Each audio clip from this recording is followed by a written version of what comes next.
This is Advisorpedia's Power Your Advice podcast, and I'm Doug Heikkinen. Today, we're excited to welcome back Fred Kaynor, the Managing Director at DAF Giving 360. Welcome back, Fred. Thank you very much. Thanks for having me, Doug. It's been a while since you joined us on the podcast. So for those who aren't familiar, can you tell us a little bit about the donor advised funds and DAF Giving 360? Sure, absolutely. So DAF Giving 360 is one of the largest national donor advised funds in the country today. And donor advised funds, generally speaking, are at their very most basic definition and account for charitable giving. It's a way by which people can take a really efficient, tax smart approach to managing and maximizing the impact of their charitable giving and overall philanthropy. Donors would give, a variety of different kinds of assets for charitable giving, but they can contribute them not just to a direct charity, but through a donor advised fund like DAF Giving 360. It could be cash, it could be securities, it could be other non-cash assets like real estate, collectibles, private business interests, and such. And generally, when they do so, they receive a fair market value tax deduction at the time of the contribution. We liquidate those assets on their behalf if they aren't already liquid. And by us liquidating them, they being the donors, potentially avoid capital gains exposure, which means whatever they would have been subject to in capital gains, which can be as much as 20% of the value of the asset that they contribute, means 20% more is going to support the charities that they ultimately want to support. And so a donor advised fund, and DAF Giving 360 in particular, is really created as a threefold proposition. A donor contributes an asset. Once the assets are contributed and liquidated, the assets are then invested in the account for potential growth. And then, so contribute the assets, invest the assets, and ultimately grant the assets to charity. When they're ready to grant those assets to a charity that they wish to support, it's a very efficient way of doing so through a couple of clicks of buttons. Essentially, that is the process. And just for perspective, Doug, since 1999, when we were started, our donors have granted more than $44 billion to charity, and they've supported over 280,000 organizations, 501c3 nonprofit organizations. It's really remarkable to see how people have really embraced this kind of a vehicle to really maximize their charitable giving. Wow, $44 billion to charity since inception is an incredible milestone. Can you speak more about some of the impact that DAF Giving 360 has seen in the last year? Yeah, boy, it has been pretty remarkable, and it's inspiring, really, to see that in the face of all kinds of uncertainty, whatever that might be, economic, market volatility, our donors are resolute in their support of charities that they really embrace. In our fiscal year 2025 alone, donors granted $8.9 billion to charity. That was a 34% increase in grants from the previous year. So if you think about that for a minute, and all of the activity that has gone on in the past year, in spite of that, sort of volatility and uncertainty, a 34% increase in the amount that they gave suggests to us that not only are they committed to charitable giving, but they're committed to doing it in a way where they're going to maximize their impact, because they see that the impact they need to have is greater now more than it ever has been. So it's a pretty remarkable number, and to suggest that there was that much of an increase during a period of uncertainty that we've seen would suggest to us, and suggest to many, that these donors really recognize the role that they play and how important it is for them to rise to the occasion.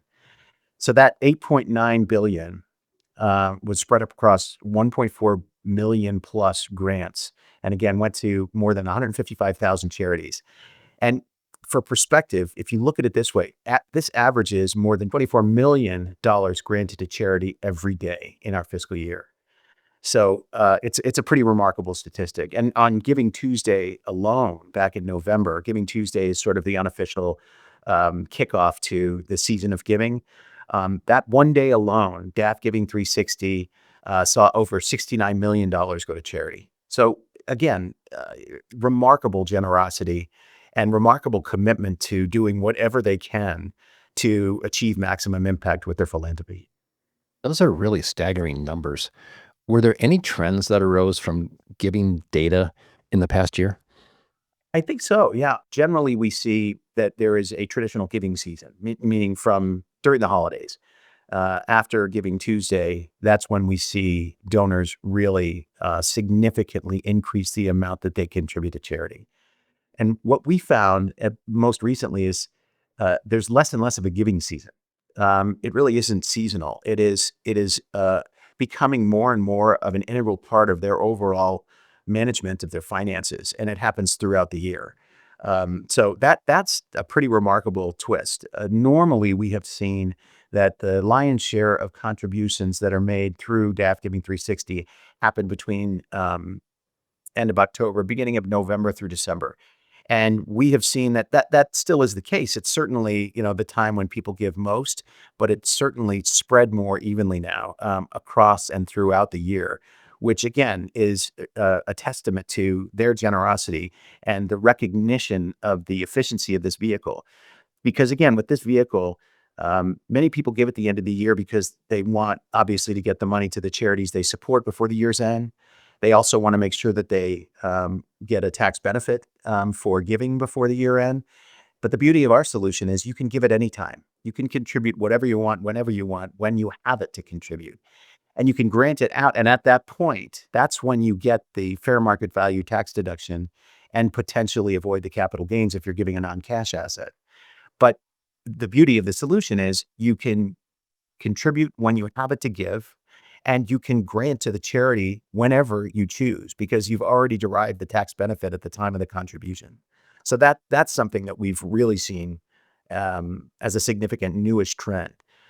And then secondly, with respect to disaster relief, boy, Doug, there have been a lot. I think you'd agree. There's been a lot of things going on this year that have been really tragic. Whatever it is, humanitarian crises, natural disasters, hurricanes, floods, tornadoes, earthquakes.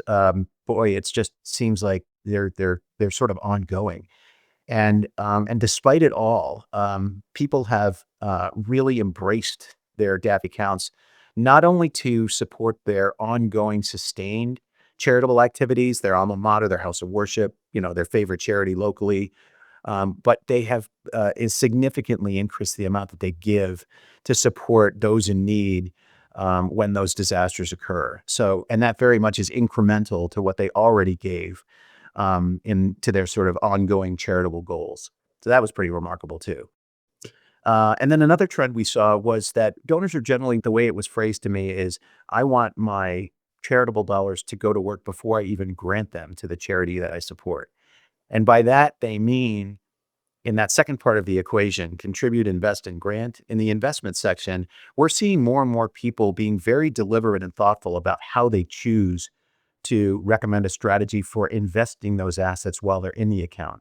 And that means, many people want to invest it for maximum financial growth. But now we're seeing, in addition, people recognize that they want to balance their investment strategy. So it combines an approach that has a significant financial return, but also has a significant social return. Not necessarily the highest financial return that a traditional aggressive fund would have, but it's investing in a fund that has a social impact component. So we're seeing a lot of that as a growing trend among our advisors, particularly the younger generations. And then finally, and definitely not least important, we are seeing significant growth in financial advisors who are embracing philanthropy and charitable giving as a priority on behalf of their clients across their entire wealth planning and financial planning process. So a couple of really neat trends that we're seeing, and it makes sense. And it sort of illustrates why we're seeing such a significant growth in overall granting. Let's talk about that last point in more detail. Can you give a bit of insight into how advisor relationships are impacting giving? Sure. So we work with over 4,700 advisors, financial advisors, RIAs, family offices, and the like throughout the country. And we have always supported advisors in a very meaningful way because we have seen on an ongoing basis a significant growth in advisors that are embracing charitable giving as a value add practice to differentiate their firm and what they do and how they support their clients relative to others. And we are absolutely rising to the occasion and engaging very deeply and in a very consultative way, with those advisors. And as a demonstration of that engagement, 78% of accounts at DAF Giving 360 in this past fiscal year were associated with an advisor. So that means that of all of our accounts, almost 80% of all of those accounts are with an advisor and part of an advised practice. A benchmarking study identified charitable planning as consistently one of the highest value add service that advisors offer to their clients to elevate their support and ultimately differentiate their service relative to others. So yeah, the advisor business is critical to our model. It's critical to our overall structure, and supporting them in the best possible way is our arguably one of our largest priorities. And we also saw other things come as a result of some of the consultative work that we've engaged with these advisors on. For example, 38% of our grants are now scheduled as recurring. Advisors, I'll regularly engage with their clients to say, well, what are your charitable goals for both short and long term? Do you have one, an immediate need to do something now? Do you have an ongoing need to support a cause that you want to really support on in perpetuity or for the long term? And so they take an approach of both the short term and the long term, and they set up recurring grants to ensure that it's sort of a set it and forget it process, whereby they recognize what they want to support on a sustained basis. They know the charity they want to support. They set up their grants so that they really don't have to think about it anymore. That's a great tactic to take, and something that has grown significantly among our advisors that are supporting these philanthropically minded clients. Here's another thing. It's not just how they give, but it's what they give. Obviously, everybody can give cash. It's great, but cash isn't necessarily the best way for these donors to achieve maximum impact. So if they have shares of highly appreciated stock that they've had for a year or more, those generally are much more impactful. By donating that kind of asset in lieu of cash, they are in effect increasing significantly the amount of charitable impact that they're having versus just giving cash. So again, advisors spend a lot of time advising their clients on not only how to give, but what to give, the type of asset to give in order for them to achieve maximum impact with what they're trying to do philanthropically. 70% of donors say that they give more because they have a donor advised fund account like DAF Giving 360. So the suggestion is people are really prioritizing philanthropy in a way that they never have before. They're making it a priority in their overall approach to wealth planning and financial planning. And similar to what they want to achieve with their, investments and savings, they want to achieve that same level of maximum impact with their charitable giving. And they're turning to donor advised funds to help achieve that objective. That's all so great to hear. It seems while charitable planning has not historically been a major component for advisors, its role and significance it's rapidly expanding. So, what key role do advisors play in working with their clients with DAFs? And I imagine there's tax considerations to keep in mind and be aware of.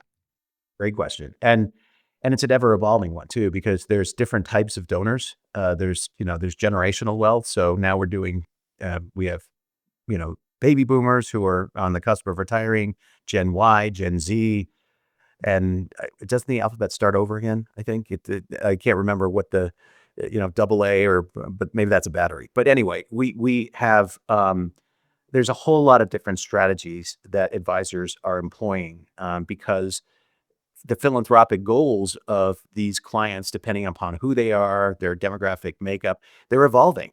Um, what's really interesting is if you see a study recently done suggests that Gen Y and Gen Z investors are more likely to seek advisor guidance that goes beyond investments than previous generations. And what's also very interesting from that same study is that 57% of next generation, those are the individuals from age 18 to 24, of those sort of high net worth individuals have expressed a desire specifically for philanthropic guidance from their financial advisors. So the suggestion is many advisors have already recognized the benefit to, those client relationships beyond the current generation, um, of philanthropy. When one incorporates philanthropy into the support that they provide, it elevates the value to the current client and also elevates the appeal to future generations to remain with them. But it is really remarkable to see that, intuitively, I would think the next generations are more independent. They can do it themselves, or they want to more or less do it themselves. And interestingly, that's not the case. They are looking for, specific guidance and information on how to really maximize the impact of their philanthropic giving. And in addition to that, the variety of options of giving vehicles. There's so many different kinds of vehicles out there. There are donor advised funds, there are private foundations, there are remainder trusts, annuities. And then within private foundations, there are community foundations, there's single issue funds. Um, and so the idea is that the advisor will really engage in a thoughtful way on trying to establish all of the philanthropic goals that these clients have, whether they want to have both a short-term and long-term vehicle, whether they want to have something that might generate income in addition to addressing some of their charitable giving goals, um, whether they want to do, some things that would reside appropriately with the donor advised fund like DAF Giving 360, but others would be with a private foundation based on what they want to fund. And so there's a whole lot of different options out there, and advisors more and more are becoming very conversant in what those giving vehicles are, so that then when they engage in those discussions with clients, they can really give them a landscape, a full landscape of what the options are and identify what the best choices would be for them. And then, lastly, and probably certainly not least important, is advising on tax strategies. Our experience is that these clients are inherently generous, and they embrace philanthropy and charitable giving as a priority. But that doesn't mean that they don't want to see that the strategy that they employ around their charitable giving isn't tax smart. They certainly want to see a benefit from a tax exposure perspective, not only for themselves, but ultimately to make sure that what they would otherwise have to pay in the way of tax would now be something that the charities they support could benefit from. So they advise on a variety of different types of strategies related to how they could minimize their tax exposure and maximize their charitable impact. Can you tell our listeners the advantages of donor advised funds to consider over the traditional route of donating directly to the charity? Sure. They Giving through a donor advised fund um, is a way that they can, I would just say in its simplest terms, it's a way that they could really maximize the impact on the charities that they choose to support. And what do I mean by that? Um, First of all, we accept a variety of different kinds of assets, not just cash, but again, as I said, real estate, collectibles, securities, uh, restricted stock, private business interests, all different kinds of assets. And frequently, many charities, particularly the smaller ones, don't necessarily have the capacity or the resources to be able to accept those effectively. They have to outsource that to a financial institution, pay a fee, and then ultimately they would receive the assets once those assets are, or once the contributions are liquidated. And we do that for them, so they don't have to worry about the headache or the complexity associated with accepting those complex non-cash assets. We take those. The donor theoretically avoids the capital gains that they would otherwise incur if they sold them directly and gave them to the charity. That means more that's available to go to the charity, and in that way, it is a tremendous value add to those charities. They have theoretically a larger grant that comes from the donor. They don't have to go to the expense and the headache of having to figure out how to accept, liquidate, and then ultimately make accessible the dollars from those contributions. So it really makes the process for them a lot more efficient, a lot more efficient. That's just one really critical way I think that we've, really been able to make it more efficient for the charities ultimately. It seems like donor advised funds are growing in popularity and becoming a widely used charitable giving vehicle. And certainly, DAF Giving 360 is part of that movement. Why do you think that is? I mean, we're so grateful to the growing number of donors and financial advisors that are supporting them. Um, that they turn to DAF Giving 360 as their sort of giving vehicle of choice. Why do I think that is? There is a really, really heightened desire to maximize the impact of their charitable giving and at the same time mitigate tax exposure. And our solution, Doug, is just so simple and efficient, and it enables them to tick both boxes effectively. It really does. Again, contribute, invest, and grant. All they need to do is identify an asset that they want to contribute. And let's say they have, for example, a wealth event. They take a company public, they retire, they get a large inheritance, something like that. There's, theoretically a not insignificant tax exposure to that. And a donor advised fund is just such an efficient way for them to identify a certain proportion of those assets, contribute them into the account. We again liquidate them on their behalf. They get a fair market value tax deduction at the time of the contribution. They invest them for growth, and they can give those or grant those to the charity whenever they choose to do so. So I guess it's in the efficiency and in the low cost and in the tax smart approach that donor advised funds offer that they have become so increasingly turned to for many, many, many people's charitable giving. You mentioned disaster relief a little bit ago, and I want to circle back to that. Can you speak to how that has been a major motivator for donors?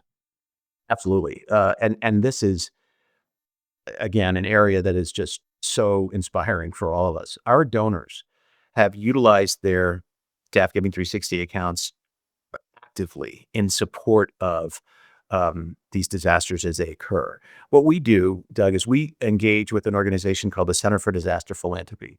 And Center for Disaster Philanthropy is a remarkable organization that is essentially responsible for identifying operating charities that provide boots on the ground service um, immediately when these disasters occur. So they are responsible for identifying, vetting, and then making accessible information about these organizations. And when that happens, let's say, for example, those tragic floods in Texas, within a 24 to 48-hour period, we had a list of 10 charities that were providing relief and recovery efforts to the people who were impacted there. And we posted those charities right away to our website and in social media, saying if anybody wants to, utilize their DAF Giving 360 account to support these disasters, but by all means, take a look at this list. And so we're seeing again, this remarkable generosity of our donors. It's not taking away from their sustained charitable giving goals, but it's incremental to them. So they're giving more to their donor advised fund because they see it's not only a solution for addressing their long-term goals, but their episodic ones when these disasters occurs. And we saw I think I still think about this, $148 million in the past fiscal year were distributed for disaster relief purposes. $148 million. And I go back to the floods in Texas alone. Within a week, people had utilized their donor advised fund to give over $6 million for relief and recovery just during that incident alone. And so, again, our ability to have the resources to help identify how to support victims of these disasters almost real time has a direct impact on how our donors have embraced an approach to not only funding their ongoing charitable giving, but those episodic ones when these disasters occur. It's pretty remarkable. Death Giving 360 has many resources available to help donors and their advisors leverage financial planning and tax smart strategies to maximize their charitable giving. Where's the best place to start? Boy, I could go on. We have a team. Our group is called Charitable Consulting, and our charitable consulting team is a resource for advisors and for donors. It's a group of individuals who are highly seasoned and skilled at providing, deep charitable consultative expertise. And again, they engage frequently with our advisors. There are also donor activities that they engage with. The purpose of that team, by design and intent, is to make sure that these organizations, these advisors, family offices, or the donors themselves have all the information that they need to achieve maximum impact with their giving. And on behalf of the advisors, as they embrace more and more charitable giving as a priority, they have the resources and the individuals who can help them to think through what the best approach would be on behalf of their clients. So that's a great resource, and it's a really, really terrific team of individuals. In addition to that, we have a wealth of online resources through our website, daffgiving360.org. We have a charitable giving guide, which when you, a donor and or an advisor, inputs certain things about, what do you want to give? Where do you want to give? What types of charities and causes do you want to support? It asks all of these questions, and it produces for you a charitable giving plan, a guide, if you will, that will help you, the individual donor, or you, the advisor supporting them, to take the most strategic and thoughtful approach to how you can give with maximum impact. Um, and we have a host of tools, resources, thought leadership pieces, white papers, really just an enormous resource for people to look at. And it's all accessible and available through our website. Fred, you've packed this podcast with such great information. Is there anything else you'd like to share with us? All I would say is, again, I want to thank our advisors for allowing us to support them on behalf of their clients, and for donors, thank them for embracing DAF Giving 360 as sort of their giving vehicle of choice. It really, at a time when there is a lot of uncertainty, we are seeing that this efficient, tax smart vehicle of ours is really empowering these donors and the advisors supporting them to achieve, if not exceed, their charitable giving goals and supporting these organizations. I would just say, a DAF is a great solution. It's a great way to achieve multiple objectives in a very low cost, highly efficient way. And I would just encourage anybody who is not using one to look into it, inform yourself, educate yourself, either directly through our website or in conjunction with your advisor. And we would be delighted to help you in any way we can. Fred, thanks so much for being with us. It was great to have you back. It was a pleasure to be here. Thank you very much. To learn more about DAF Giving 360, please visit daffgiving360.org. We are on all social media platforms at Advisorpedia. Please give us a follow. For our producer and everyone at Advisorpedia, thank you so much for listening.